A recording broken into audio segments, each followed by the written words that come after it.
এই পাল্লার পক্ষে কাজ করতে গিয়ে একটা ভাই জীবন দিয়েছে।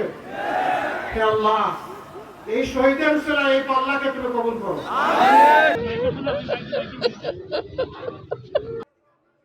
বাংলাদেশ জামায়াতে ইসলামীর শেরপুর জেলা শাখার সেক্রেটারি ও শেরপুর ৩ শ্রীবর্দী ঝিনাইগাতী আসনের জামায়াত মনোনীত প্রার্থী নুরুজ্জামান বাদল মারা গেছেন।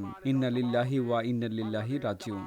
৩ ফেব্রুয়ারি মঙ্গলবার দিবাগত রাত ২:৩০টার দিকে গুরুতর অসুস্থ অবস্থায় ময়মনসিংহে নেওয়ার পথে তিনি মৃত্যুবরণ করেন। তার মৃত্যুর বিষয়টি নিশ্চিত করেছেন শেরপুর জেলা জামায়াতে ইসলামীর আমির মাওলানা হাফিজুর রহমান।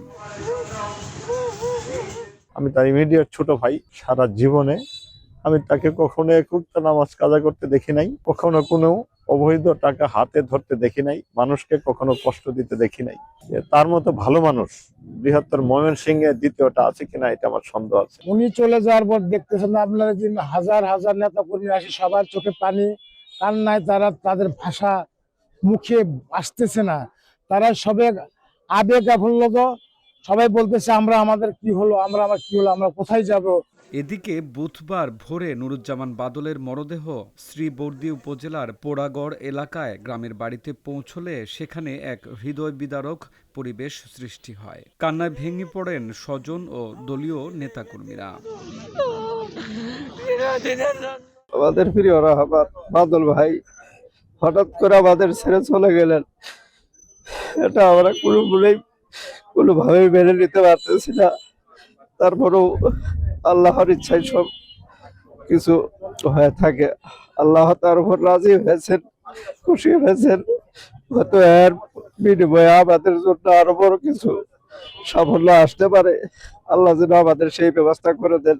পরিবার ও দলীয় সূত্রে জানা গেছে, নুরুজ্জামান বাদল দীর্ঘদিন যাবৎ কিডনিজনিত রোগে ভুগছিলেন। তিনি নিয়মিত ডায়ালাইসিস করতেন।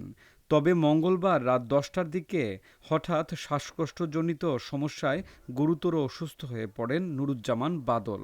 তাৎক্ষণিকভাবে তাকে শ্রীবর্দী উপজেলা স্বাস্থ্য কমপ্লেক্সে নেওয়া হলেও অবস্থার উন্নতি না হওয়ায় সেখান থেকে দ্রুত ময়মনসিংহ সদর হাসপাতালে নেওয়ার সিদ্ধান্ত হয়। ময়মনসিংহ নেওয়ার পথে রাত 2:30টার দিকে তিনি মৃত্যুবরণ করেন। পরে ময়মনসিংহ মেডিকেল কলেজ হাসপাতালে নিয়ে গেলে তার মৃত্যুর বিষয়টি নিশ্চিত করেন চিকিৎসকেরা।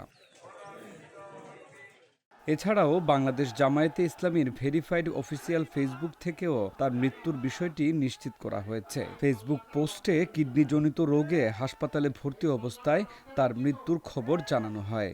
এদিকে তার মৃত্যুতে শোক প্রকাশ করেছেন নির্বাচনী প্রতিদ্বন্দ্বী প্রার্থী, জেলা বিএনপির সাবেক সভাপতি ও সাবেক এমপি মাহমুদুল হক রুবেল সহ স্থানীয় সামাজিক ও সাংস্কৃতিক অঙ্গনের নেতাকর্মীরা।